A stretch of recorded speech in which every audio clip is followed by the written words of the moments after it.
Angra de Heroísmo Património Mundial, cidade dinâmica, viva e não um museu, espaço parado no tempo. Para o coração da cidade pulsar, precisa de gente e é aqui que reside um dos problemas. Um dos grandes problemas neste momento é que se nota que à medida que a população mais idosa vai desaparecendo, não há renovação por gente mais nova, porque os custos de construção são necessariamente mais caros porque as exigências são outras e eu acho que deveria haver uma compensação de modo a que um casal jovem que pensa em construir possa sequer pôr a hipótese de construir em Angra, se fosse ajudado para esse suplemento, digamos assim, para esse extra de custos de construção.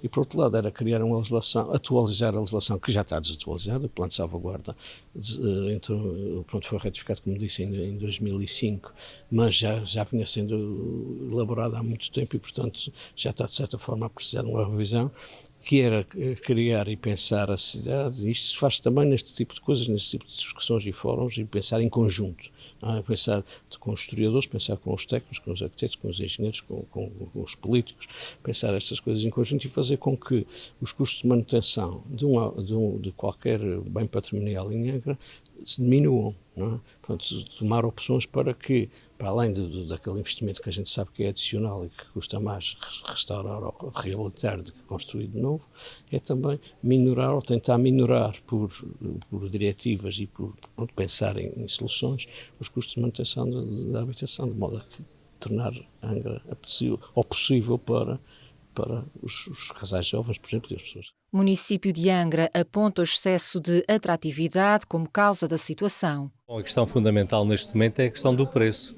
Na verdade, a cidade de Angra tornou-se de tal maneira atrativa que os preços subiram para níveis que os mais jovens não têm recursos para lá viver, nem como arrendatários, nem como proprietários. E, de facto, nós temos um problema que é o problema do excesso de atratividade da cidade que levou a esta situação. Esperemos que o mercado se equilibre e que comecem a surgir alternativas. Porque, nesta altura, encontrar um lugar no centro da cidade para se viver é só mesmo para quem tiver muito dinheiro. Turismo sim, mas não pode estar dependente desse setor. O turismo é uma das ferramentas que nós temos no sentido de manter a nossa economia viável e, particularmente, de sermos capazes de utilizar mão de obra que não tem uma preparação técnica ou científica tão elevada como nós gostaríamos que tivesse. Contudo, o turismo não pode ser o único pilar de sustentabilidade da cidade, sob pena de nós nos transformarmos numa daquelas típicas cidades que vivem do turismo, que têm grandes oscilações na sua economia e que não são seguramente dos melhores sítios para viver, para quem lá vive. São lugares bons para se visitar, aparentemente bons, mas que não são os melhores lugares para manter uma economia e uma sociedade estável e viável. A Escola Tomás de Borba continua a associar-se às comemorações dos 40 anos de classificação de Angra como Património da Humanidade da Unesco. Desta vez, promoveu um debate aberto à comunidade escolar. Património Mundial envolve também a educação e conhecimento. Passa essencialmente pela educação. Pela educação e particularmente pelo conhecimento. Na verdade, não se pode ter património e não se pode desenvolver o património, nem respeitar o património, se não se conhecer o património e se não se gostar dele.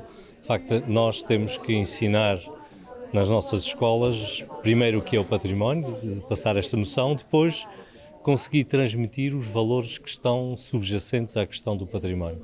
E é esse o objetivo destas conferências e é este o objetivo do trabalho que as escolas Unesco, que algumas das nossas escolas fazem parte desse grupo, têm vindo a fazer e que espero que ao longo deste ano, daqui até dezembro, o façam com grande intensidade, porque é esse, de facto, a essência deste trabalho que está a ser feito na comemoração dos 40 anos. Angra foi a primeira cidade património do país e os argumentos apresentados para a sua classificação foram igualmente pioneiros. Não foi pela sua arquitetura, mas sim pelo seu valor histórico, significado e identidade.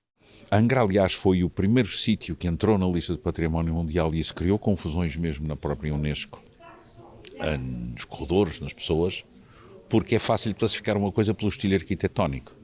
Agora, Angra é a materialização de um conjunto de necessidades da humanidade num determinado momento das navegações ultramarinas. E aí as casas são o testemunho material dessas necessidades de navegar para além do horizonte, das necessidades de trazer riquezas do ultramar, das necessidades do comércio. E, portanto, o património é sistematicamente, eu repito, a materialização das ideias, dos conceitos e das necessidades.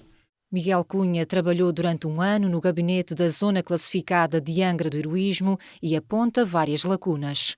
O gabinete, quando é criado, deveria ter um corpo maior, porque havia uma série de outros aspectos que cabiam, não é? E que nunca se chegou lá, por falta de meios, não é? Nomeadamente, e para mim é um dos aspectos mais importantes, foi a parte pedagógica e de divulgação, não é?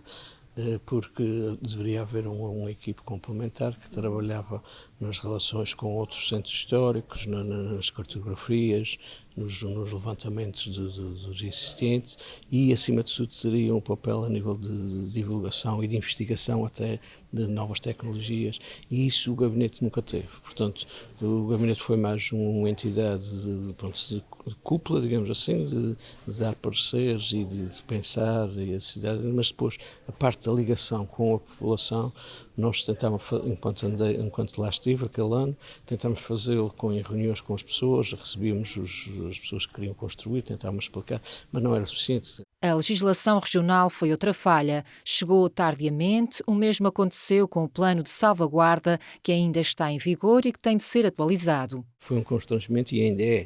Nós tivemos sempre a legislação, portanto, o CIRM foi em 80, o primeiro regulamento regional é de 84.